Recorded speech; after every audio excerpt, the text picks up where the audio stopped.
أعوذ بالله من الشيطان الرجيم بسم الله الرحمن الرحيم يا أيها الناس اتقوا ربكم الذي خلقكم من نفس واحدة وخلق منها زوجها وبث منهما رجالا كثيرا ونساء واتقوا الله الذي تساءلون به والأرحام إن الله كان عليكم رقيبا وقال أيضا يا أيها الذين آمنوا اتقوا الله حق تقاته ولا تموتن إلا وأنتم مسلمون وقال أيضا يا أيها الذين آمنوا اتقوا الله وقولوا قولا سديدا يصلح لكم أعمالكم ويغفر لكم ذنوبكم ومن يطع الله ورسوله فقد فاز فوزا عظيما فإن أصدق الحديث كتاب الله وخير الهدي هدي محمد صلى الله عليه وسلم وشر الأمور محدثاتها وكل محدثة بدعة وكل بدعة ضلالة وكل ضلالة في النار. வார்த்தைகளில் மிகவும் வாய்மை மிக்கது வல்லவன் அல்லாஹுடைய வார்த்தை அல் குர்ஆன் என்றும், வாழ்க்கை வழிமுறைகளிலே மிகவும் சிறந்த வாழ்க்கை வழிமுறை அண்ணல் நபி ஸல்லல்லாஹு அலைஹி வஸல்லம் அவர்கள் காட்டித்தந்த தூய இஸ்லாத்தின் வாழ்க்கை வழிமுறை என்றும், மார்க்கத்திலே மிகவும் மோசமானது மார்க்கம் என்ற பெயரில் அதனுள் புதிதாக சேர்க்கப்பட்டவைகள் என்றும், எவையெல்லாம் அப்படி புதிதாக மார்க்கமாக சேர்க்கப்படுமோ அவை அனைத்தும் பிதாத்துகள், வழிகேடுகள். யார் அவற்றை மார்க்கமாக செய்வார்களோ அவர்களை அந்த பிதாத்துகள் நாளை மறுமையிலே நரகத்தின் பால் அழைத்து செல்லும் என்று அண்ணல் நபி ஸல்லல்லாஹு அலைஹி வஸல்லம் அவர்கள் தமது உரைகளின் ஆரம்பங்களிலே கூறக்கூடிய மார்க்கத்தின் அடிப்படையை உங்களுக்கும் ஞாபகித்தவனாக இந்த ஹுத்பா பிரசங்கத்தை ஆரம்பம் செய்கிறேன். அன்பார்ந்த இஸ்லாமிய சகோதரர்களே, அல்லாஹுடைய மிகப்பெரிய அருளின் காரணமாக நாங்கள் ஹிஜ்ரி வருடத்தின் 1446 வருடத்தின் ஆரம்ப மாதமான முஹர்ரம் மாதத்தின் முதலாவது ஜும்மா தினத்திலே அல்லாஹ்வின் அருளால் இந்த இடத்திலே ஒன்று கூடியிருக்கிறோம். அன்பார்ந்த இஸ்லாமிய சகோதரர்களே, பொதுவாக ரமலான் மாதம் வந்தால் ரமலான் பற்றிய அறிவை, ரமலான் பற்றிய தெளிவை நாங்கள் எடுத்துக்கொள்வது போல, ஹஜ்ஜுடைய மாதம் வந்தால் ஹஜ்ஜி சம்பந்தமான மார்க்க சட்டங்கள் என்ன, ஹஜ்ஜிலே செய்ய வேண்டிய கடமைகள் என்ன, சுன்னாக்கள் என்ன என்று நாங்கள் படிப்பதை போல முஹர்ரம் மாதம் வருகிற பொழுது இந்த முஹர்ரம் மாதம் சம்பந்தமான மார்க்க விடயங்களை, ஒரு முஸ்லிம் அறிந்திருக்க வேண்டிய விடயங்களை நாங்கள் தெரிந்து அமல் செய்ய வேண்டியது ஒவ்வொரு முஸ்லிமுடைய கடமையாக இருக்கிறது. அந்த அடிப்படையிலே இந்த முஹர்ரம் சம்பந்தமான விடயங்களை பார்க்கிற பொழுது ஒரு மிக விசாலமான தலைப்பாக இந்த தலைப்பு இருக்கிறது. முஹர்ரமோடு சம்பந்தப்பட்ட சுன்னாக்கள், முஹர்ரமோடு சம்பந்தப்பட்ட பித்ஆக்கள், முஹர்ரமோடு சம்பந்தப்பட்ட வரலாற்று நிகழ்வுகள் என்று ஏராளமான தலைப்புகளில் படிப்பதற்கு நிறைய விஷயங்களை உள்ளடக்கிய ஒரு மாதத்தை தான் நாங்கள் ஆரம்பித்திருக்கிறோம். ஆனாலும் இந்த குறுகிய நேரத்திற்குள்ளே அவ்வளவு விஷயங்களையும் நாங்கள் பேசுவதற்கு முனையவில்லை. மாற்றமாக இதிலிருந்து சில முக்கியமான செய்திகளை மட்டுமே உங்களுக்கு ஞாபகப்படுத்துவது மிக பொருத்தமாக இருக்கும் என்று நினைக்கிறேன். அந்த அடிப்படையாக முஹர்ரம் மாதத்தை பொறுத்தவரைக்கும் இஸ்லாமிய வரலாற்றிலே மிக முக்கியமான 2 சம்பவங்களோடு தொடர்பு பட்டிருக்கிறது முஹர்ரம் என்பது. ஒன்று, ரசூல் ஸல்லல்லாஹு அலைஹி வஸல்லம் அவர்களுடைய உம்மத் என்ற தனிப்பெரும் சிறப்போடு எங்களோடு நேரடியாக சம்பந்தப்பட்ட ஹிஜ்ரத் என்ற ஒரு வரலாறு.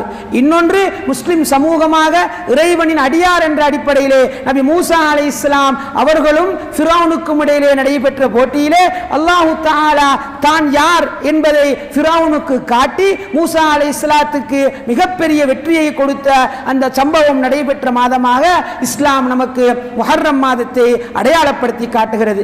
இந்த 2 சம்பவத்தின் சுருக்கமும் உலகமே எதிர்த்து நின்று மிகப்பெரிய மெஜாரிட்டியோடு, மிகப்பெரிய பெரும்பான்மை பலத்தோடு இருந்து கொண்டு மூசா அலைஹிஸ்ஸலாத்துக்கு எதிராக ஃபிரௌனாக இருக்கலாம், ஹிஜ்ரத்திலே ரசூலுல்லாஹ்வுக்கு எதிராக மக்கத்து காபிர்களாக இருக்கலாம், மெஜாரிட்டியாக பெரும்பான்மையாக இருந்து கொண்டு நாங்கள் நினைத்தால் முஹம்மதை அழித்துவிட முடியும் ஸல்லல்லாஹு அலைஹி வஸல்லம், நாங்கள் நினைத்தால் மூசாவை அழித்துவிட முடியும், எங்களிடம் பௌதீக வளங்கள் எல்லாம் இருக்கிறது, அரசு எம்மிடம் இருக்கிறது, மக்கள் எம்மோடு இருக்கிறார்கள், சாதாரணமாக இந்த மார்க்கத்தை துடைத்தெறிந்து விட முடியும் என்று இஸ்லாத்தின் எதிரிகள் நினைத்த பொழுது இந்த இந்த உலகத்திற்கு நான் ரப் இருக்கிறேன், எனது அடியான் நீ, அப்படியெல்லாம் நினைத்த மாத்திரத்தில் இந்த இஸ்லாத்தின் ஜோதியை அணைத்து விட முடியாது, இஸ்லாத்தின் ஒளியை உங்கள் கைகளால் அணைத்து விட முடியாது என்று இந்த உலகத்திற்கு அல்லாஹ் தஆலா நிரூபித்து காட்டிய இருபெரும் சம்பவங்கள் நடந்த ஒரு மாதம் தான் முஹர்ரமுடைய மாதமாக இருக்கிறது என்ற அந்த முன்னுரையோடு நாங்கள் தலைப்பிற்குள் வர இருக்கிறோம். அன்பார்ந்த இஸ்லாமிய சகோதரர்களே, அந்த மூசா அலைஹிஸ்ஸலாத்துடைய சம்பவத்தை நான் இந்த உரையிலே உங்களுக்கு ஞாபகப்படுத்த நான் வரவில்லை. அதற்கு அடுத்ததாக ஹிஜ்ரத்தோடு சம்பந்தப்பட்ட வரலாற்று முக்கியத்துவம் வாய்ந்த ஒரு செய்தி எங்களோடு இருக்கிறது. அதாவது நாங்கள் 1446வது ஹிஜ்ரி வருடத்தை அடைந்திருக்கிறோம் என்றால், அதில் மாத கணக்கு முஹர்ரம் மாதத்தை அடைந்திருக்கிறோம் என்றால், இதற்கு பின்னால் ஒரு வரலாறு இருக்கிறது. எப்படி கிறிஸ்துக்கு பின் 2024 நாங்கள் இருந்து கொண்டிருக்கிறோமோ அதற்கு ஒரு வருட கணக்கு இருக்கிறதோ, அதே போல ஹிஜ்ரி வருடம் எப்படி உருவாகியது, ஹிஜ்ரி வருடத்திற்கான தேவை ரசூலுல்லாஹ்வின் காலத்தில் உருவாகியதா அதற்கு பின்னால் உருவாகியதா என்ற முதல் அடிப்படையை படித்துக் கொண்டு அதற்கடுத்ததாக இன்னும் அதனோடு சம்பந்தப்பட்ட சில செய்திகளை நாங்கள் படிப்பதற்கு விளைவோம். அந்த அடிப்படையில் அன்பார்ந்த இஸ்லாமிய சகோதரர்களே, ரசூல் ஸல்லல்லாஹு அலைஹி வஸல்லம் அவர்களுடைய காலத்திலே நீங்கள் பார்ப்பீர்களாக இருந்தால், பொதுவாக அரபு மக்களிடத்திலே ஆண்டுகளை தொடராக 1000, 2000 என்ற அடிப்படையிலே கணக்கிடுவதற்கான வளமைகள் அவர்களிடம் இருக்கவில்லை. அவர்களிடம் 12 மாதங்கள் இருந்தன. அல்லாஹ் தஆலா குர்ஆனிலே அதனை சொல்லி காட்டுகிறான். இன்ன இத்தத ஷுஹூரி இன்தல்லாஹி 12 ஷஹரா. அல்லாஹ்விடத்திலே மாதங்கள் 12 என்ற செய்தியை அல்லாஹ் குர்ஆனிலே சொல்லி காட்டுகிறான். அதே போல குர்ஆனிலே சில மாதங்களுடைய பெயர்கள் சொல்லப்பட்டிருக்கின்றன. ஷஹ்ரு ரமலான் அல்லதி உன்சில ஃபீஹில் குர்ஆன். அப்ப ரமலான் என்ற மாதம் ரசூலுல்லாஹ்வுடைய காலத்திலே இருந்திருக்கிறது. அப்ப நாங்கள் அடிப்படையாக விளங்க வேண்டிய செய்தி 12 மாதங்கள் ரசூலுல்லாஹ்வுடைய காலத்திலே இருந்தது. மாதத்திற்கான பெயர்கள் ரசூலுல்லாஹ்வுடைய காலத்திலே இருந்தன. ஆனால் வருடத்தை பொறுத்தவரைக்கும் அரபிகள் எப்படி கணக்கிட்டு வந்தார்கள் என்று சொன்னால், ஏதாவது ஒரு முக்கியமான சம்பவம் நடந்தால் அந்த சம்பவத்தில் இருந்து 2 வருடம், 3 வருடம், 4 வருடம் என்று கணக்கிடுவார்கள். ஒரு 10-15 வருடம் கழிகிற பொழுது வேறு ஏதாவது ஒரு பெரிய சம்பவம் நடக்கும். அப்ப அந்த சம்பவத்தை மாற்றி விடுவார்கள். உதாரணமாக நாங்கள் 2 சம்பவத்தை சொல்வதாக இருந்தால், இப்ப இலங்கையில் எல்லாருக்கும் தெரிந்த சம்பவம், ஒரு சுனாமி நடந்தது. சுனாமியில் இருந்து 2 வருஷம் 3 வருஷம் என்று கணக்கிட்டு வருவார்கள். அப்படியே போகிற பொழுது ஒரு கொரோனா வந்தது. திரும்ப கொரோனாவில் இருந்து 2 வருடம் 3 வருடம் என்று கணக்கிட்டு வருவார்கள். திரும்ப இன்னொரு பெரிய சம்பவம் நடந்தால் அதிலிருந்து கணக்கிடுவார்கள். இப்படித்தான் நிரந்தரமான கணக்கீட்டு முறை இல்லாமல் பொதுவாக ஆண்டுகளை கணக்கிட்டு வந்தார்கள். மாதம் வழமையான முறையிலே ஓடிக்கொண்டிருந்தது. இப்படித்தான் ரசூலுல்லாஹ்வுடைய காலத்திலும் இருந்தது. எங்களுக்கு தெரியும், ரசூலுல்லாஹ் எப்பொழுது பிறந்தார்கள் என்றால் ஆமுல் ஃபீல், யானை வருடம் என்று சொல்வார்கள். யானை சம்பவம் நடைபெற்று அதிலிருந்து இத்தனை வருடங்களுக்கு பிறகு ரசூலுல்லாஹ் பிறந்தார்கள் என்று சொல்வார்கள். அதே போல ரசூலுல்லாஹ்வுடைய காலத்திலே ரசூலுல்லாஹ் ஃபத்ஹு மக்காவை வென்ற பொழுது அதற்கு பிறகு வந்த விஷயங்களை சொல்வார்கள். ரசூலுல்லாஹ் ஃபத்ஹு மக்கா வெற்றிக்கு பிறகு 1 வருடம் 2 வருடம் என்று கணக்கு சொல்வார்கள். இப்படி நிறைய சம்பவங்களை வைத்து வருடங்களை சொல்லி வந்தார்கள். இப்படி இருக்கிற பொழுது ரசூலுல்லாஹ் மரணிக்கிறார்கள். அபூபக்கர் ரலியல்லாஹு அன்ஹு அவர்களும் மரணிக்கிறார்கள். இஸ்லாமிய சாம்ராஜ்யம் பெரிய சாம்ராஜ்யமாக உமர் ரலியல்லாஹு அன்ஹு அவர்களுடைய காலத்திலே மாறுகிறது. அதாவது எல்லைகள் பெருசாகின்றன. பெரிய பெரிய நாடு, பெரிய பெரிய ஏரியாக்களை யுத்தங்களின் மூலமாக உமர் ரலியல்லாஹு அன்ஹு அவர்கள் பிடிக்கிற பொழுது, இப்பொழுது இஸ்லாத்தின் அரசியல் எல்லை என்பது ஒரு பெரிய எல்லையாக மாறுகிற பொழுது, உமர் ரலியல்லாஹு அன்ஹு அவர்கள் சில கவர்னர்களுக்கு இன்னென்ன வேலைகளை செய்ய வேண்டும் என்று கடிதங்கள் அனுப்புகிறார்கள். வாகன போக்குவரத்து இப்போது இருப்பதை போல வேகமான வாகன போக்குவரத்து இல்லாத காரணத்தினால் தகவல்கள் செல்வதற்கு நாட்களாகின்றன, மாத கணக்காகின்றன. உதாரணமாக உமர் ரலியல்லாஹு அன்ஹு அவர்கள் ஷாபான் மாதத்திலே இதை செய்யுங்கள் என்று அனுப்பினால் அது கவர்னருக்கு சென்று சேருகிற பொழுது அவருக்கு சந்தேகம், இது எந்த வருடத்தின் ஷாபான் மாதத்திலே செய்வது, வார வருடத்தில் செய்யறதுக்கு ஆர்டர் பண்ணியிருக்கிறாரா, அதற்கு அடுத்த வருடத்துக்கு செய்யறதுக்கு ஆர்டர் பண்ணியிருக்கிறாரா என்று கவர்னர்களுக்கு அரச கட்டளைகளை செய்வதிலே நடைமுறை பிரச்சனை வருகிறது. அந்த நேரத்தில் தான் கவர்னர்கள் உமர் ரலியல்லாஹு அன்ஹு அவர்களுக்கு கடிதம் அனுப்புகிறார்கள். நாங்கள் ஒரு பிரத்யேகமான தனித்துவமான வருட கணக்கொன்றை உருவாக்கினால் தான் நீங்கள் அனுப்புகிற கடிதங்கள் இத்தனையாவது வருடத்தில் இதை செய்யுங்கள் என்று தெளிவாக போட முடியும். நாங்கள் செய்கிற வேலைகளை இத்தனையாவது வருடத்தின் இத்தனையாம் மாதத்திலே செய்தோம் என்று தெளிவாக போட முடியும். எனவே எங்களுக்கான அரசியல் தேவைகளுக்கான ஒரு வருட கணக்கு தேவைப்படுகிறது என்று உமர் ரலியல்லாஹு அன்ஹு அவர்களிடத்தில் மஷூரா வந்த பொழுது சஹாபாக்களை எல்லாம் அழைத்து உமர் ரலியல்லாஹு அன்ஹு அவர்கள் எப்படி நாங்கள் வருடத்தை தீர்மானித்துக் கொள்வது என்று மஷூரா பண்ணுகிறார்கள். இப்ப பொதுவான அரபிகளின் வழக்கப்படி ஏதாவது முக்கியமான சம்பவத்தை வைத்துத்தான் வருடத்தை தீர்மானிக்க வேண்டும். உமர் ரலியல்லாஹு அன்ஹு அவர்களிடத்திலே சஹாபாக்கள் பல மஷூராக்களை சொல்கிறார்கள்.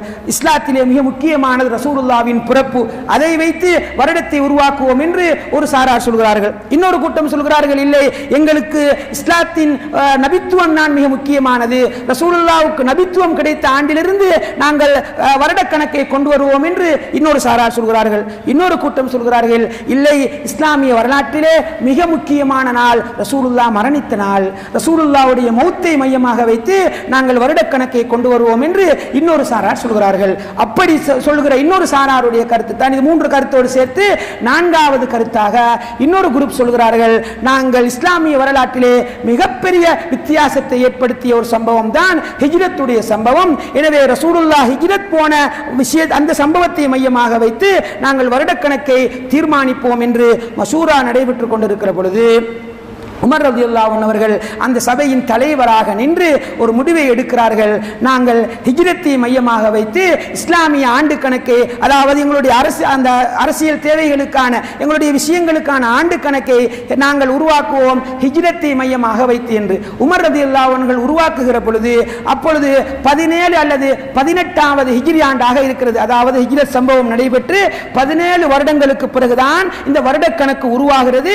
அப்ப அவர்கள் எத்தனை வருடம் நடந்ததோ அத்தனையும் கழிச்சிட்டு 17 இருந்து உருவாக்கப்பட்ட ஹிஜ்ரி ஆண்டின் 1446வது ஆண்டிலே தான் நாங்கள் இப்பொழுது முஹர்ரம் மாதத்தை அடைந்திருக்கிறோம். இதுதான் இந்த வரலாற்றின் மிக சுருக்கமான சம்பவம். அப்படி என்றால் அன்பார்ந்த இஸ்லாமிய சகோதரர்களே, இன்னொரு விஷயத்தை நாங்கள் யோசிக்க வேண்டியிருக்கிறது. அப்ப ரசூலுல்லாஹ்வுடைய பிறப்பை விட, ரசூலுல்லாஹ்வுடைய நபித்துவத்தை விட, ரசூலுல்லாஹ்வுடைய மரணத்தை விட இந்த உம்மத்திற்கு மிகப்பெரிய தாக்கம் செலுத்திய சம்பவமாக உமர் ரலியல்லாஹு அன்ஹு அவர்களும் அந்த சபையோரும் ஹிஜ்ரத்தை பார்த்தார்கள் என்றால் அந்த ஹிஜ்ரத்தில் அப்படி என்ன இருந்தது, அந்த ஹிஜ்ரத்தில் அப்படி இந்த சமூகத்திற்கான செய்தி என்ன இருக்கிறது என்று பார்க்க வேண்டிய கடமை நம்மிடம் இருக்கிறது. அன்பார்ந்த இஸ்லாமிய சகோதரர்களே, சுருக்கமாக அந்த ஹிஜ்ரத் சம்பந்தமான சில அடிப்படைகளை நாங்கள் புரிந்து கொள்ள வேண்டும். ஹிஜ்ரத் என்பது மிக நீண்ட வரலாறு. ஹிஜ்ரத் என்பது மிக ஆழமாக, நீளமாக, கொஞ்சம் கொஞ்சமாக விரிவான விளக்கங்களோடு ரசூலுல்லாஹ்வின் ஆகப்பெரிய லீடர்ஷிப் ஸ்கில் என்று சொல்லப்படுகிற அந்த தலைமைத்துவ திறனை காட்டக்கூடிய ரசூலுல்லாஹ் ஒரு தலைவராக எந்த அளவு தூரம் நாங்கள் சர்வசாதாரணமாக ஒரு உம்மி நபி, எழுத படிக்க தெரியாதவர் என்று சொல்லிக் கொண்டிருக்கிறோம். ஆனால் ரசூலுல்லாஹ்விடம் இருந்த அந்த தலைமைத்துவ பண்புகளை மிகச்சிறப்பாக எடுத்து சொல்லக்கூடிய ஒரு பயணம் தான் ஹிஜ்ரத்துடைய பயணமாக இருந்தது. அன்பார்ந்த இஸ்லாமிய சகோதரர்களே, ஹிஜ்ரத் ஏன் இஸ்லாமிய வரலாற்றில் முக்கியத்துவம் வகிக்கிறது? அந்த ரசூலுல்லாஹ்வுடைய எல்லா நிகழ்வுகளுக்கும் மேலாக ஹிஜ்ரத்தை நாங்கள் ஏன் வைத்து பார்க்க வேண்டும் என்றால், முதலாவது குர்ஆனின் பார்வையில் சொல்வதாக இருந்தால், மக்காவிலே ரசூல் ஸல்லல்லாஹு அலைஹி வஸல்லம் அவர்கள் 13 வருடங்கள் கஷ்டப்படுகிற பொழுது குர்ஆன் யா அய்யுஹன் நாஸ் என்று இறங்கிக் கொண்டிருந்தது. மக்களே, பொதுமக்களே என்று விழித்துக் கொண்டிருந்த அல்லாஹ் யா அய்யுஹல்லதீன ஆமனு, ஈமான் கொண்டவர்களே என்று விழிக்க ஆரம்பித்த அந்த பிரிகோடாக இருந்ததுதான் ஹிஜ்ரத் என்பதை அடிப்படையாக புரிந்து கொண்டு அதிலிருந்து நாங்கள் சம்பவங்களை விளங்க ஆரம்பிக்க வேண்டும். அன்பார்ந்த இஸ்லாமிய சகோதரர்களே, சில பேர் ஹிஜ்ரத்தை தவறாக புரிந்து கொள்கிறார்கள். எப்படி நினைக்கிறார்கள் என்றால், முகமது நபி மக்காவிலே தாவா செய்தார். மக்காவிலே தாவா செய்து கொண்டிருக்கிற பொழுது அவருக்கு எதிர்ப்பு அதிகமாக இருந்தது. அதனால பயந்து மதீனாவுக்கு ஓடிவிட்டார். மதீனாவுக்கு ஓடி போய் அங்க அவரோடு சேர்ந்து வாழ்கிற மக்களை வைத்துக் கொண்டு தாவா செய்தார், இஸ்லாமிய சாம்ராஜ்யத்தை உருவாக்கினார் என்பதை போல பொதுவாக ஹிஜ்ரத்தை சரியாக படிக்காத மனிதர்கள் யோசிக்கிறார்கள். ஆனால் அன்பார்ந்த இஸ்லாமிய சகோதரர்களே, ரசூல் ஸல்லல்லாஹு அலைஹி வஸல்லம் அவர்கள் எடுத்த உடனே தன்னுடைய சுயலாபத்திற்காக, நான் ஒரு ராஜா, பெரிய ஒரு அரசனாக இருக்க வேண்டும் என்பதற்காக மதீனாவுக்கு செல்லவில்லை. ரசூல் ஸல்லல்லாஹு அலைஹி வஸல்லம் அவர்கள் தனது முதலாவது 13 வருடம் அந்த மக்காவிலே சொல்லனா துயரங்களை அனுபவிக்கிறார்கள். தன்னை நம்பியவர்கள் கொல்லப்படுகிறார்கள், தன்னை நம்பியவர்கள் கடுமையாக வீதிகளிலே அடிக்கப்படுகிறார்கள், தன்னை நம்பியவர்களுக்கு எந்த சுதந்திரமும் இல்லாத நிலைமை வருகிறது. ரசூல் ஸல்லல்லாஹு அலைஹி வஸல்லம் அவர்கள், சரி மக்காவில் தான் இந்த நிலைமையா, கொஞ்சம் சஹாபாக்களை எடுத்து அபிசீனியாவுக்கு அனுப்புகிறார்கள். அங்கே சென்று கொஞ்சம் மார்க்கத்தை நிம்மதியாக பின்பற்றி வாழுங்கள் என்று. அங்கே சென்றால் மக்கத்து காபிர்கள் இங்கிருந்து தூதுவர்களை அனுப்பி அந்த அரசரிடம் டிஸ்டர்ப் பண்ணுகிறார்கள். அதாவது இவர்களை வைத்துக் கொண்டிருக்க வேண்டாம், அவர்களை அனுப்புங்கள், அவர்கள் கெட்டவர்கள் என்பதாக தவறான தகவல்களை கொடுத்துக் கொண்டிருக்கிறார்கள். ரசூல் ஸல்லல்லாஹு அலைஹி வஸல்லம் அவர்கள் இன்னும் பொறுத்துக் கொண்டு தாயிஃப் தாயிஃபுக்கு செல்கிறார்கள். அங்கேயாவது தாவா செய்து ஒரு மாற்றத்தை கொண்டு வருவோமே என்று அங்கே செல்கிறார்கள். அங்கே கல்லடி வாங்குகிறார்கள், ஏச்சி பேச்சுக்களை சுமக்கிறார்கள். இப்படி 13 வருடம் தனது தாவாவின் என்னென்ன வழிகளை எல்லாம் பயன்படுத்தி மக்காவையும் மக்காவை சுற்றி உள்ள பகுதிகளையும் மார்க்கத்தின் பக்கம் அழைக்க முடியுமோ எல்லா போராட்டங்களையும் செய்து போராடி கொண்டிருக்கிற பொழுது மக்கத்து காபிர்கள் ஒரு முடிவுக்கு வருகிறார்கள். என்ன தெரியுமா? பார்க்கிறார்கள், இந்த முகம்மதை சும்மா விட்டா மக்காண்டு இருந்தாரு, இப்ப தாயிஃபுக்கு போறாரு, அங்க அபிசீனியாவுக்கு ஆள் அனுப்புறார், இவரை வச்சுக்கிட்டு இருந்தா இவர் சும்மா இருக்க மாட்டார், இவரை கொலை செய்ய வேண்டும் என்று முடிவெடுக்கிறார்கள். முகமது நபியை கொலை செய்ய வேண்டும் என்று முடிவெடுக்கிறார்கள். எப்படிப்பட்ட முடிவு தெரியுமா? அரபிகள் எல்லா கோத்திரத்தை சேர்ந்த தலைவர்களும் ஒன்றுபடுகிறார்கள். பொதுவாக அரபிகளிடம் ஒரு பழக்கம் இருக்கிறது, ஒருவரை கொண்டால் அந்த குலத்தை சேர்ந்தவர்கள் பழி வாங்குவார்கள். அதனால் திட்டமிடுகிறார்கள், நமது ஊரில் உள்ள எல்லா குலத்தை சேர்ந்தவர்களிலும் இருந்து ஒவ்வொருவர் நமக்கு வர வேண்டும். உதாரணமாக 15 கோத்திரத்தார் இருந்தால் 15 குரூப்ல இருந்தும் ஒவ்வொரு ஆளை எடுத்து முகமது நபியை கொல்வதற்கான ஒரு டீமை ஃபார்ம் பண்ணுவோம். அப்படியாக இருந்தால் முகமது நபியுடைய குடும்பம் ஒரு குடும்பத்தை பழிவாங்க முடியாது, 15 குடும்பத்தையும் பழிவாங்க வேண்டும், அது சாத்தியமில்லாத விஷயம் என்று தந்திரமாக யோசித்து அனைத்து குடும்பத்திலும் இருந்தும் ஒரு டீமை ஃபார்ம் பண்ணி ரசூல் ஸல்லல்லாஹு அலைஹி வஸல்லம் அவர்களை கொலை செய்வதற்காக தயாராகிறார்கள். அன்பார்ந்த இஸ்லாமிய சகோதரர்களே, அல்லாஹ் தஆலா வஹீத் பெரிய சம்பவம், நேரம் எடுத்துவிடும், நான் சுருக்கமாக சொல்லிக் கொண்டு செல்கிறேன். அல்லாஹ் தஆலா வஹீயின் மூலமாக நபி ஸல்லல்லாஹு அலைஹி வஸல்லம் அவர்களுக்கு தகவல் சொல்கிறான், உங்களை கொலை செய்வதற்காக இவர்கள் முயற்சிக்கிறார்கள். இன்று நீங்கள் அபூபக்கர் ரலியல்லாஹு அன்ஹு அவரோடு இந்த இடத்திலிருந்து நீங்கள் மதீனாவுக்கு செல்ல வேண்டும் என்று அல்லாஹ்வுடைய கட்டளையின் பேரில், அல்லாஹ்வுடைய வழிகாட்டலின் பேரில் முஹம்மது நபி ஸல்லல்லாஹு அலைஹி வஸல்லம் அவர்கள் அபூபக்கர் ரலியல்லாஹு அன்ஹு அவர்களுக்கு ஏற்கனவே சொல்லி வைத்திருந்தார்கள், மக்காவுடைய நிலைமை சரியில்லாமல் இருக்கிறது, ஒரு வாகனத்தை தயார் பண்ணுங்கள், எப்பொழுது நான் உங்களை வரச் சொல்கிறேனோ அப்பொழுது நீங்கள் வர வேண்டும் மதீனாவுக்கு செல்வதற்கென்று. அன்று இரவு காபிர்கள் ரசூலுல்லாஹுடைய வீட்டை அப்படியே சுற்றி வளைக்கிறார்கள். காலையிலே அனைவருமாக சேர்ந்து இன்று முஹம்மதுடைய கதையை முடித்து விடுவோம் ஸல்லல்லாஹு அலைஹி வஸல்லம் அவர்கள் என்று வீட்டை அவர்கள் சுற்றி வளைக்கிறார்கள். அல்லாஹ்வுடைய தூதர் ஸல்லல்லாஹு அலைஹி வஸல்லம் அவர்கள் ஏற்கனவே தகவல் தெரிந்த காரணத்தினால் அலி ரலியல்லாஹு அன்ஹு அவர்களை வீட்டிலே உறங்க வைத்துவிட்டு அபூபக்கர் ரலியல்லாஹு அன்ஹு அவர்களுடைய வீட்டுக்கு ரசூலுல்லாஹ் சென்று விட்டார்கள்.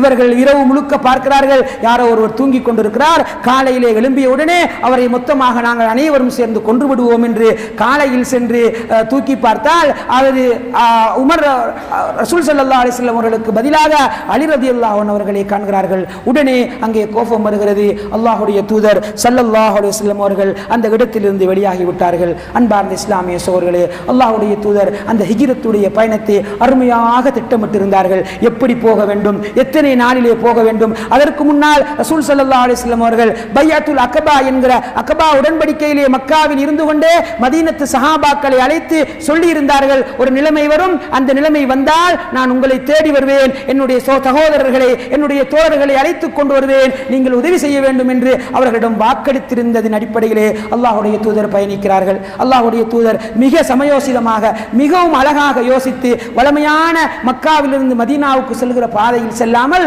வேறொரு வழியிலே பாதையை அமைக்கிறார்கள். அதே போல அங்கே அவர்கள் தங்குகிற பொழுது ஒரு நாள் அல்லது 2 நாள் அங்கே சவுர் குகையிலே தங்க வேண்டும் என்று முடிவெடுத்திருந்தார்கள். அஸ்மா பின்த் அபூபக்கர் என்ற அபூபக்கர் ரலியல்லாஹு அன்ஹுடைய மகளை இடையிடையே வந்து உணவு தருவதற்கான ஏற்பாடு செய்திருந்தார்கள். அதே போல வழிகாட்டியாக ஆமிர் இப்னு ஃபுகைரா என்கிற ஒரு மனிதனையும் அழைத்து வைத்திருந்தார்கள். அதாவது வேறொரு வழியிலே செல்வதற்கு நீங்கள் வழிகாட்ட வேண்டும் என்று. வளமையான வழியிலே அவர்கள் தேடி வருவார்கள், நாங்கள் வேறொரு வழியிலே செல்வோம் என்று.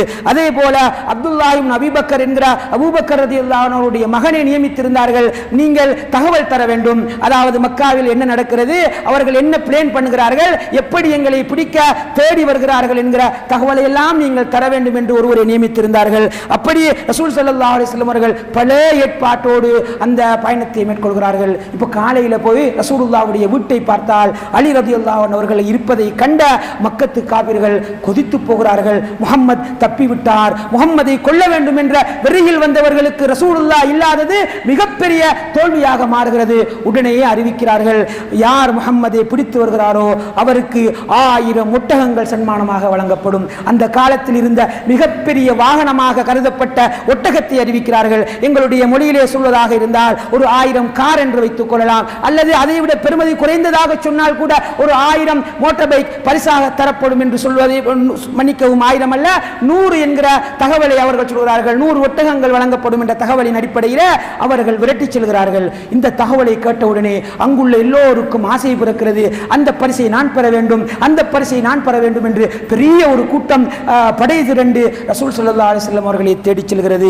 அன்பார்ந்த இஸ்லாமிய சகோதரர்களே, அபூபக்கர் ரலியல்லாஹு அன்ஹு அவர்கள் மிக கவனமாக ரசூலுல்லாஹ்வை அழைத்துச் செல்கிறார்கள். எந்த வீதியில் சென்றாலும் முதலாவது அவர்கள் இறங்கி பார்த்துவிட்டுத்தான் அந்த வீதியிலே ரசூலுல்லாஹ்வை இறக்குகிறார்கள். கவனமாக சென்று ரசூலுல்லாஹ் ஒரு மாதிரி அவர்களை வேறு வேறு வழியிலே டைவர்ட் பண்ணி கொண்டு ரசூலுல்லாஹ் ஒரு மாதிரி சவுர் குகையிலே சென்றடைந்து விட்டார்கள். அவர்களும் புத்தியுள்ளவர்கள் தானே, விரட்டி வருகிறவர்கள். அவர்கள் வேறு வேறு வழியாக வந்து இப்பொழுது ரசூலுல்லாஹ் சவுர் குகைக்குள்ளே இருக்கிறார்கள். மேலே மலைக்கு குகைக்குள்ளே ரசூலுல்லாஹும் அபூபக்கரும் இருக்கிறார்கள்.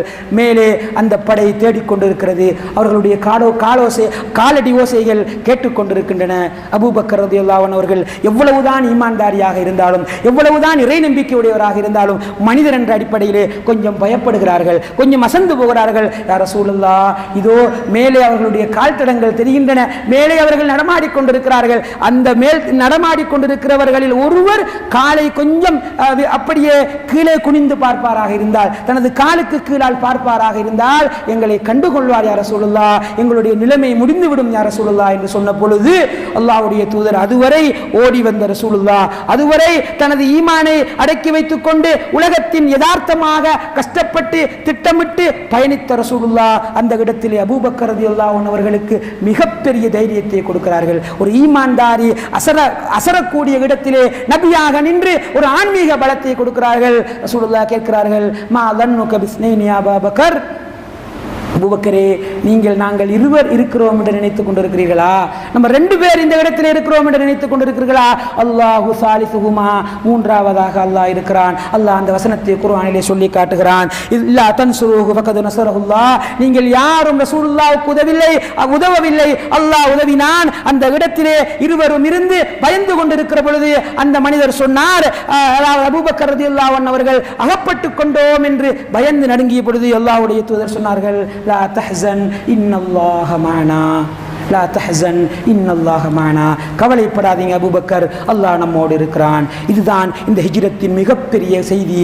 அதாவது உலகமே எம்மை எதிர்த்து வந்தாலும், உலகத்தின் எல்லா விஷயங்களும் நமக்கு சாதகம் இல்லாமல் போனாலும் ஒரு மூமினுக்கு கடைசியாக சொல்வதற்கு லா தஹ்சன் இன்னல்லாஹ மஅனா, கவலைப்பட தேவையில்லை, அல்லாஹ் நம்மோடு இருக்கிறான் என்ற அந்த மிகப்பெரிய மனபலத்தை கொடுக்கக்கூடிய வசனத்தை அல்லாஹ்வுடைய தூதர் சொல்லிவிட்டு அதற்கு பிறகு அல்லாஹ்வுடைய ஏற்பாட்டின் பேரில் அங்கே சில காலம் இருந்து விட்டு அல்லாஹ்வுடைய தூதர் ஸல்லல்லாஹு அலைஹி வஸல்லம் அவர்கள் அந்த ஹிஜ்ரத் பயணத்தை மேற்கொண்டு அங்கே மதீனாவுக்கு செல்கிறார்கள். மிகப்பெரிய வரவேற்பு கிடைக்கிறது. அங்கே மிகப்பெரிய தஅவாவை செய்து இஸ்லாமிய சாம்ராஜ்யத்தை உருவாக்கினார்கள் என்ற சம்பவத்தை நாங்கள் படிக்கிறோம். அன்பார்ந்த இஸ்லாமிய சகோதரர்களே, இந்த ஹிஜ்ரத் மகத்தான செய்திகளை நமக்கு தருகிறது. எந்த நேரத்திலும் அல்லாஹ்வுடைய உதவி நமக்கு கிடைக்கும். எந்த உலகமே நமக்கு எதிராக நின்றாலும், உலகத்தில் உள்ள எல்லா பெரும்பான்மைகளும் நம்மை அழித்து விடலாம் என்று நினைத்தாலும் அல்லாஹ் தஆலாவுடைய மார்க்கம் எப்பொழுதும் தலை தோங்கும். அல்லாஹ் தஆலாவுடைய மார்க்கத்திற்காக வாழ்கிறவர்களுக்கு அல்லாஹ் தன்னுடைய கையை நிராசையான கையாக விரித்து விட மாட்டான். அல்லாஹ்வுடைய உதவி எப்பொழுதுமே இருக்கிறது என்கிற அழகான ஒரு செய்தியை இந்த ஹிஜ்ரத் நமக்கு தருகிறது. இஸ்லாமிய சாம்ராஜ்யம் முதல் 13 வருடம் கஷ்டங்களாலும் சோதனைகளாலும் சுமைகளாலும் வருத்தங்களாலும் வாழ்ந்த இஸ்லாமிய சாம்ராஜ்யம் கடைசி 10 வருடம் அப்படியே அழகான பூங்காவாக பூத்து குலுங்கியது. எங்குமே இஸ்லாம் பரவியது. எல்லா இடங்களுக்கும் இஸ்லாம் சொல்லப்பட்டது. எதிரிகள் படை திரட்டி மக்காவிலிருந்து அழிக்கப்பட்ட பிறகு அழிப்பதற்காக வந்தபோது நிறைய யுத்தங்கள் நடைபெற்றன. எல்லா யுத்தங்களிலும் வெற்றி என்று இஸ்லாமிய சாம்ராஜ்யம் மிகப்பெரிய மறுமலர்ச்சி கண்ட ஒரு பயணம் தான் ஹிஜ்ரத்துடைய பயணம். அதனால் தான் உமர் ரலியல்லாஹு அன்ஹு அவர்கள் அந்த ஹிஜ்ரத்துடைய பயணத்தை மையமாக வைத்து நாங்கள் ஹிஜ்ரி ஆண்டை கணக்கிடுவோம் என்று சொன்னார்கள் என்ற செய்தியை நாங்கள் படிக்கிறோம். அன்பார்ந்த இஸ்லாமிய சகோதரர்களே, நான் சொன்னது ஒரு சுருக்கமான ஹிஜ்ரத்துடைய வரலாறு. விரிவாக நிறைய உரைகள் யூடியூப்களிலே இருக்கின்றன. நிறைய உரைகளை நீங்கள் கேட்க முடியும். முடியும். கொஞ்சம் விரிவாக அந்த ஹிஜ்ரத்தை நீங்கள் படித்து பாருங்கள். மனதிற்கு தைரியம் தருகிற, மனதிற்கு எந்த நேரத்திலும் அல்லாஹ் எம்மை கைவிட மாட்டான் என்கிற உற்சாகத்தை தருகிற, ஒரு உத்வேகத்தை தருகிற, ஒரு மோட்டிவேஷனை தருகிற மிக அழகான ஒரு சம்பவம் தான் இந்த ஹிஜ்ரத்துடைய சம்பவம் என்கிற செய்தியை நாங்கள் புரிந்து கொள்வோம். வல்லவன் ரஹ்மான் மார்க்கத்தை என்றும் நல்ல முறையிலே படித்து விளங்கக்கூடிய நன்மக்களாக நம்மை ஆக்கி அருள்வானாக.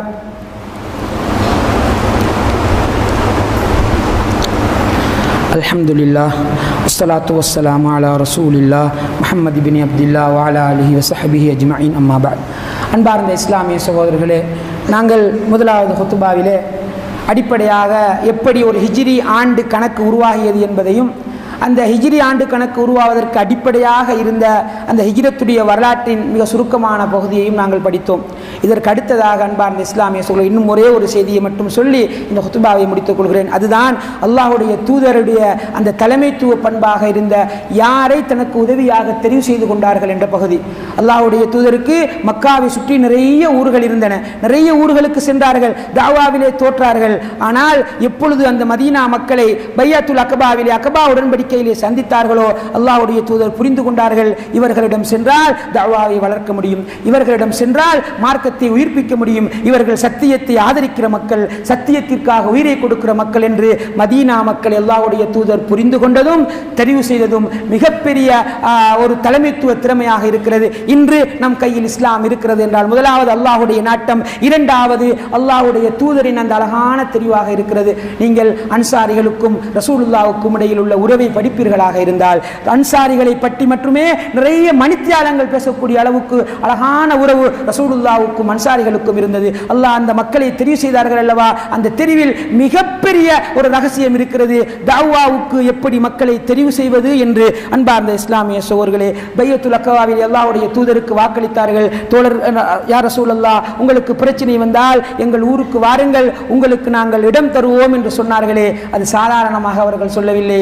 அல்லாஹ் அந்த வாக்கை உண்மைப்படுத்துகிறான். அல்லாஹ் அந்த அன்சாரி தோழர்களை குர்ஆனிலே சொல்கிறான், வல்லதீன தபவ்வஉ த்தார வல் ஈமான மின் கப்லிஹிம், அவர்கள் உங்களுக்கு முன்னால், நீங்கள் செல்வதற்கு முன்னால் வீடுகளையும் ஈமானையும் உங்களுக்காக நேரத்தோடு தயார்படுத்தி வைத்திருந்தார்கள். யுஹிப்பூன மன் ஹாஜர இலைஹிம், அந்த அன்சாரிகள் இருக்கிறார்களே சாதாரண மனிதர்கள் அல்ல, அவர்களை நோக்கி ஹிஜ்ரத் சென்ற உங்களை விரும்பி விரும்பி வரவேற்ற சமூகம். வயுஸிரூன அலா அன்ஃபுஸிஹிம் வலவ் கான பிஹிம் ஹஸாஸா, அவர்களிடம் கஷ்டங்கள், துயரங்கள், இயலாமைகள் இருந்த பொழுதும் தங்களை விட உங்களை மதித்து வரவேற்ற சமூகம் என்று அல்லாஹ் தஆலா அந்த மக்களை சொல்லி காட்டுகிறான். அன்பார்ந்த இஸ்லாமிய சகோதரர்களே, ரசூலுல்லாவுக்கும் அந்த அன்சாரி தோழர்களுக்கும் இடையிலே இருந்த உறவு எப்படி இருந்தது, அவர்கள் எந்த அளவு இந்த மார்க்கத்திற்கு வலு சேர்த்தார்கள் என்றால் ஒரே ஒரு சம்பவத்தை சொல்லி நான் இந்த ஹுத்பாவை முடித்துக் கொள்கிறேன். அல்லாஹ் ஹுனைன் யுத்தம் வருகிறது. ஃபத்ஹ் மக்கா முடிந்து மக்கா வெற்றிக்கு பிறகு நிறைய பேர் அலையலையாக இஸ்லாத்தை நோக்கி வருகிறார்கள். ஹுனைன் யுத்தத்திலே அல்லாஹ்வுடைய தூதர் ஸல்லல்லாஹு அலைஹி வஸல்லம் அவர்களுடைய போராட்டத்தால் மிகப்பெரிய வெற்றி கிடைக்கிறது. வரலாற்று ஆசிரியர்கள் சொல்கிறார்கள், கிட்டத்தட்ட 30,000 ஒட்டகங்கள், 40,000 மாடுகள் என்று கனிமத்து பொருட்களாக யுத்தத்தின் அந்த வெற்றியால் கிடைக்கக்கூடிய அந்த வெற்றி பொருட்களாக பெரிய பெரிய சொத்துக்கள் முஸ்லிம்களுக்கு கிடைக்கிறது. அந்த நேரத்திலே அல்லாஹ்வுடைய தூதர் ஸல்லல்லாஹு அலைஹி வஸல்லம் அவர்கள் பங்கு வைக்கிறார்கள். பங்கு வைக்கிற பொழுது அந்த ஹுனைன் யுத்தத்திலே கலந்து கொண்ட புதிதாக இஸ்லாத்தை ஏற்றுக்கொண்ட நிறைய நபித்தோழர்களுக்கு அல்லாஹ்வுடைய தூதர் அதிகமாக கொடுக்கிறார்கள், ஒட்டகங்களையும் மாடுகளையும் அதிகமாக கொடுக்கிறார்கள். இப்பொழுது மதீனத்து சஹாபாக்கள் சிலருக்கு அது கவலை வருகிறது. எத்தனை வருஷமாக மார்க்கத்திற்கு கஷ்டப்பட்டிருக்கிறோம், எத்தனை வருஷமாக ரசூலுல்லாவுக்கு பின்னால் இன்று ரத்தம் சிந்தி, உயிர்கள் சிந்தி, குடும்பங்களை இழந்து, எத்தனை போராட்டங்களை சுமந்து இந்த மார்க்கத்தை இப்பொழுது வளப்படுத்தி வைத்திருக்கிறோம். நேற்று முந்தானேத்து இஸ்லாத்துக்கு வந்த மனிதர்களுக்கு, நேற்று போன மாசம் இஸ்லாத்துக்கு வந்த மனிதர்களுக்கு ரசூலுல்லாஹ் இப்படி கொடுக்கிறார்களே என்று அவர்கள் கவலைப்படுகிறார்கள். அந்த செய்தி அந்த கூட்டத்தின் தலைவராக இருந்த சஅத் ரலியல்லாஹு அன்ஹு அவர்களுக்கு கேள்விப்படுகிறது. உடனே அல்லாஹ்வுடைய தூதரிடத்தில் வந்து சொல்கிறார்கள், யா ரசூலுல்லாஹ், உங்கள் பங்கீட்டிலே ஒரு மனக்கசப்பை நமது தோழர்கள் புரிந்திருக்கிறார்கள், அதனை சொல்லி கவலைப்படுகிறார்கள். யா ரசூலுல்லாஹ், ரசூலுல்லாஹ்க்கு மிகவும் கவலையாகி போய்விடுகிறது. ரசூலுல்லாஹ் மிச்சம் கவலைப்படுகிறார்கள். ரசூலுல்லாஹி ஸல்லல்லாஹு அலைஹி வஸல்லம் அவர்கள் சஅத் ரலியல்லாஹு அன்ஹு அவர்களை பார்த்து கேட்கிறார்கள், உங்களோட கருத்து என்ன சஅத், நீங்க என்ன நினைக்கிறீங்க, நான் பங்கு வச்சதில்லை, நீங்க உங்களோட கருத்து என்னாண்டு. அவர், நானும் முரண்படுகிறேன் என்பதை வித்தியாசமாக சொல்கிறார். நானும் அந்த கூட்டத்திலிருந்து தான் வருகிறேன் யா ரசூலுல்லாஹ் என்று சூசகமாக சொல்கிறார். அப்படின்னா அந்த கூட்டத்தின் கருத்து தான் என்ற கருத்தும் நீங்கள் அப்படி பங்கு வைத்திருக்க கூடாது யா ரசூலுல்லாஹ் என்பதை போல சொல்கிறார்கள். அல்லாஹ்வுடைய தூதர் முகம் சிவந்து போகிறார்கள், மிகவும் கவலைப்படுகிறார்கள். ஏனென்றால் ரசூலுல்லாஹ் நினைக்கவில்லை இப்படி ஒரு சம்பவம் நிகழும் என்று. அல்லாஹ்வுடைய தூதர் அந்த அந்த சம்பவத்தை படிப்பீர்களாக இருந்தால் ஒரு அற்புதத்தை நீங்கள் பார்ப்பீர்கள். அந்த சம்பவம் எப்படி தெரியுமா வருகிறது? நபித்தோழர்கள் ரசூலுல்லாஹ் பங்கு வைத்ததை பார்த்து அன்சாரிகள் எப்படி தெரியுமா சொன்னார்களாம்? அல்லாஹ் ரசூலுல்லாஹ்வை மன்னிக்க வேண்டும், இப்படி ஒரு பங்கு வைக்கிறார்களே, அவ்வளவுதான் சொன்னார்கள். எப்படி சொன்னார்கள்? அல்லாஹ் மன்னிக்கட்டும் என்று சொன்னார்கள். பாருங்க நபி எப்படி செய்றாங்க அப்படி செய்றாங்க என்று விமர்சனம் பண்ணவில்லை. அதே தூதர் அவ்வளவு அன்பு ரசூலுல்லாஹ்வோடு. இப்ப ரசூலுல்லாஹ் சொல்கிறார்கள், அவ்வளவு பேரையும் கூப்பிடுங்க, அதே எல்லா அன்சாரிகளையும் ஒன்று சேருங்கள் என்று. அல்லாஹ்வுடைய தூதர் ஸல்லல்லாஹு அலைஹி வஸல்லம் அவர்கள் அவ்வளவு அன்சாரிகளையும் ஒன்று சேர்த்து சொல்கிறார்கள், தோழர்களே நீங்கள் வழிகேட்டிலே இருந்தீர்கள், என் மூலமாக அல்லாஹ் உங்களுக்கு நேர்வழியை தந்தான். நீங்கள் கோத்திரங்களாக குலங்களாக பிரிந்திருந்தீர்கள், என் மூலமாக அல்லாஹ் உங்களை ஒற்றுமையான சமூகமாக ஆக்கினானா இல்லையா என்று கேட்கிறார்கள். அவர்கள் ஆம் யா ரசூலுல்லாஹ் என்று தலையை செய்கிறார்கள். அதற்கு பிறகு அல்லாஹ்வுடைய தூதர் சொல்கிறார்கள், இது என் பங்கில் நான் செய்தது, உன் பங்குக்கு நீங்களும் சொல்லலாம், உங்கள் பங்குக்கு நீங்கள் சொல்வதற்கு விஷயம் இருக்கிறது. நீங்கள் விரட்டப்பட்டு வந்தீர்கள், நாங்கள் இடம் தந்தோம். நீங்கள் வாழ்வில்லாமல் வந்தீர்கள், நாங்கள் வாழ்வளித்தோம். தொழில் இல்லாமல் வந்தீர்கள், தொழிலளித்தோம் என்று நீங்களும் சொல்லலாம் அல்லவா என்று சொன்ன பொழுது அப்படி சொல்லி காட்டுகிற சமூகமாக அவர்கள் இருக்கவில்லை. தலை குனிந்து கேட்டுக்கொண்டிருக்கிறார்கள். ஆம் யா ரசூலுல்லாஹ், நீங்கள் சொல்வதை நாங்கள் கேட்கிறோம் என்று கேட்டுக்கொண்டிருக்கிறார்கள். கேட்டுவிட்டு அல்லாஹ்வுடைய தூதர் சொன்னார்கள், நீங்கள் நினைக்கிறீர்கள் மக்காவில் இருந்து வந்த எனது குடும்பத்தார்களுக்கு இந்த சொத்துக்களை எல்லாம் அள்ளி கொடுக்கிறேன் என்றா நினைத்தீர்கள்? ஒரு நாளைக்கு நீங்கள் அப்படி நினைத்து விடாதீர்கள். அவர்கள் இஸ்லாத்துக்கு புதிதாக வந்திருக்கிறார்கள், இதையெல்லாம் கொடுத்தால் வாங்கிக் கொண்டு கொஞ்சம் இஸ்லாத்தில் உறுதியாக இருப்பார்கள் என்பதற்காக நான் கொடுத்தேன். தோழர்களே, அன்சாரிகளே, அவர்கள் ஒட்டகங்களோடும் மாடுகளோடும் வீட்டுக்கு செல்கிற பொழுது உங்கள் தூதரோடு நீங்கள் செல்வது உங்களுக்கு விருப்பம் இல்லையா தோழர்களே என்று கேட்கிறார்கள். உங்களோடு நான் வருகிறேன், அந்த ஊர் என்னுடைய ஊர் தான், அதை விட்டு விட்டு வந்திருக்கிறேன். அந்த வந்திருப்பவர்கள் எல்லாம் எனது குடும்பங்கள் தான். அத்தனை குடும்பங்களையும் விட ரசூலுல்லாஹ் சொல்கிறார்கள், அன்சாரிகள் ஒரு பாதையிலே சென்று மற்ற உலக மக்கள் எல்லாம் இன்னொரு பாதையில் சென்றால் நான் அன்சாரிகளின் பாதைகளில் தான் செல்வேன் என்று சொல்லிவிட்டு அல்லாஹ்வுடைய தூதர் மனமுடைந்து சொல்கிறார்கள். அவர்கள் ஆடுகளோடும் ஒட்டகங்களோடும் சொல்கிற பொழுது அல்லாஹ்வுடைய தூதரோடு நீங்கள் செல்வது விரும்பவில்லையா தோழர்களே என்று ஒரே ஒரு வார்த்தையை தான் கேட்டார்கள். அன்பார்ந்த இஸ்லாமிய சகோதரர்களே, வரலாற்று ஆசிரியர்கள் சொல்கிறார்கள், ஒரு நபித்தோழர் கூட ரசூலுல்லாஹ்வுடைய கண்ணை தனது கண்ணால் பார்ப்பதற்கு திராணியற்று அழுது கொண்டிருந்தார்கள். அவ்வளவு ரசூலுல்லாஹ்வுடைய இரக்கமான ஒரு சமூகத்தை தான் அல்லாஹ்வுடைய தூதர் தனது தாவாவுக்காக தெரிவு செய்தார்கள். அல்லாஹ்வுடைய தூதர் அந்த சபையிலே வைத்து எல்லாரும் கேட்க துஆ கேட்டார்கள். அல்லாஹும்ம ஃபிர் லில் அன்சார், யா அல்லாஹ் அன்சாரிகளுடைய இந்த சின்ன தப்பன்னத்தை மன்னித்து விடு யா அல்லாஹ். வ அபுனாஇல் அன்சார், அன்சாரிகளுடைய பிள்ளைகளுடைய பாவத்தை மன்னித்து விடு யா அல்லாஹ். வ அபுனாஇல் அன்சார், இந்த அன்சாரிகளுடைய பேர பிள்ளைகளுடைய பாவத்தை மன்னித்து விடு யா அல்லாஹ் என்று அல்லாஹ்வுடைய தூதர் சொன்னார்கள். நிறைய இடங்களிலே அன்சாரிகளை அல்லாஹ்வுடைய தூதர் உயர்த்தி பிடித்தார்கள். இன்னொரு ஹதீஸிலே சொன்னார்கள், லவுலல் ஹிஜ்ரா, ஹிஜ்ரத் என்ற ஒன்று காரணமாக நான் மக்காவிலிருந்து மதீனாவுக்கு வந்தவன், அந்த ஹிஜ்ரத் என்ற ஒன்று மட்டும் இல்லை என்றிருந்தால் என்னை நான் அன்சாரி என்று சொல்லிக் கொண்டிருப்பேன் என்று சொல்கிற அளவுக்கு அல்லாஹ்வுடைய தூதர் அந்த சமூகத்தை மதித்தார்கள். புதினமான உறவு ரசூலுல்லாஹ்வுக்கும் அன்சாரிகளுக்கும் இடையிலே இருந்தது. ஒரு யுத்தத்திலே அந்த நபித்தோழர்கள் ஒரு தடவை ரசூலுல்லாஹ் யுத்தம் செய்வதா இல்லையா என்ற கருத்து கேட்டுக் கொண்டிருக்கிறார்கள். ரசூலுல்லாஹ் தெளிவாக கேட்கவில்லை, யாரையும் வற்புறுத்தக்கூடாது என்பதற்காக அன்சாரி தோழர்களில் ஒரு நபித்தோழர் எழுந்து சொல்கிறார், யா ரசூலுல்லாஹ், எங்களிடம் நீங்கள் தெளிவாக கேட்க பயப்படுகிறீர்களா? நீங்கள் ஒன்றுக்கும் பயப்படாதீர்கள், நாங்கள் படையாக வந்திருக்கிறோம், எங்களை கூட்டிட்டு நீங்க போங்க, போற வழியில கடல் வந்தால் எங்களை பாய சொல்லுங்கள், நாங்கள் நீங்கள் சொன்னால் பாய்வோம் யா ரசூலுல்லாஹ். எங்கள் உயிர், எங்கள் சந்தோஷம், எங்கள் குடும்பம், எங்கள் வாழ்வு இது மொத்தமும் மார்க்கத்திற்கானது, மார்க்கத்தை சொல்கிற உங்களுக்கானது என்று சொல்கிற ஒரு சமூகத்தை தான் அல்லாஹ்வுடைய தூதர் தனது தஅவாவுக்காக தெரிவு செய்தார்கள். அதனால் தான் முதல் 13 வருடங்கள் சாதாரணமாக இருந்த தஅவா கடைசி 10 வருடங்கள் வீரியம் கொண்டது அந்த நபித்தோழர்களினால். அன்பார்ந்த இஸ்லாமிய சகோதரர்களே, வரலாற்றாசிரியர்கள் இன்னொரு அழகான குறிப்பை சொல்கிறார்கள், அதை மட்டும் நான் சொல்லி முடித்துக் கொள்கிறேன். என்ன சொல்கிறார்கள் தெரியுமா? இவ்வளவு தூரம் ரசூலுல்லாஹ்வுக்கு உதவி செய்த அந்த நபித்தோழர்கள் எல்லா கஷ்டங்களையும் தாங்கினார்கள். தன்னுடைய சொந்த ஊருக்கு எடுத்து தோட்டத்தை, வீட்டை, உறவுகளை எல்லாம் பிரித்து கொடுத்தார்கள், அவர்களை அரவணைத்தார்கள். ஆனால் இஸ்லாமிய வரலாற்றிலே ஹலீஃபாக்களை நீங்கள் பார்த்தீர்களாக இருந்தால் ஒருவர் கூட அபூபக்கர் ரலியல்லாஹு அன்ஹு அவர்களோ, உமர் ரலியல்லாஹு அன்ஹு அவர்களோ, உஸ்மான் ரலியல்லாஹு அன்ஹு அவர்களோ, அலி ரலியல்லாஹு அன்ஹு அவர்களோ யாருமே அன்சாரிகள் அல்ல. அவர்கள் தமது தோட்டத்தை கொடுத்தார்கள், தமது வீட்டை கொடுத்தார்கள், தமது பூமியை கொடுத்தார்கள். சத்தியத்தை வளருங்கள், தலைமைத்துவத்தை நீங்களே கொண்டு கொண்டு செல்லுங்கள். எங்களுக்கு தலைமைத்துவம் தேவையில்லை. நாங்கள் பதவிக்காக இந்த மார்க்கத்திற்கு உதவி செய்தவர்கள் இல்லை. முஹாஜிர்களுக்கு அனைத்தையும் கொடுத்துவிட்டு சுவனவாசிகளாக வாழ்ந்த மனிதர்கள் தான் அந்த அன்சாரிகள். அதனால் தான் அல்லாஹ்வுடைய தூதர் சொன்னார்கள், ஈமானுடைய அடையாளங்களில் ஒன்று ஹுப்புல் அன்சார், அன்சாரிகளை விரும்புவது, அன்சாரி தோழர்களோடு இரக்கமாக நடந்து கொள்வது, அன்சாரி தோழர்கள் மீது அன்பு வைப்பது ஈமானின் அடையாளங்களில் உள்ளது என்று அல்லாஹ்வுடைய தூதர் சொன்னார்கள். அப்படி உத்தமர்களை தான் நபி அவர்கள் தனது தாவாவுக்காக தெரிவு செய்தார்கள். எனவே அன்பார்ந்த இஸ்லாமிய சகோதரர்களே, இந்த ஹிஜ்ரத்தின் இன்னொரு பாடம் தான் ரசூலுல்லாஹ் யாரை தாவாவுக்காக தெரிவு செய்தார்கள் என்பது. எனவே அன்சாரிகளிடமிருந்து பாடம் படிப்போம். மார்க்கத்திற்காக பொருளாதார உதவியாக இருக்கலாம், எங்களால் என்னென்ன உதவிகள் செய்ய முடியுமோ, உயிராக இருக்கலாம், நேரமாக இருக்கலாம், கஷ்டங்களாக இருக்கலாம், என்னென்ன உதவிகளை செய்து இந்த மார்க்கத்தை வளர்க்க முடியுமோ அதற்கு நாங்கள் ஒத்துழைப்பு வழங்குகிற ஒரு சமூகமாக இருக்க வேண்டும். அதுதான் அன்சாரிகளிடமிருந்து நாங்கள் படிக்கிற மிகப்பெரிய பாடம் என்ற செய்தியை இந்த ஹுத்பாவின் மிகப்பெரிய பாடமாக உங்கள் மனங்களில் வைத்துக் கொள்ளுங்கள். வல்லவன் ரஹ்மான் பேசிய விடயங்களை வாழ்க்கையில் எடுத்து நடக்கக்கூடிய பாக்கியத்தை எனக்கும் உங்களுக்கும் தந்தருள்வானாக. வ ஆகிர் தஅவானா அனில் ஹம்துலில்லாஹி ரப்பில் ஆலமீன்.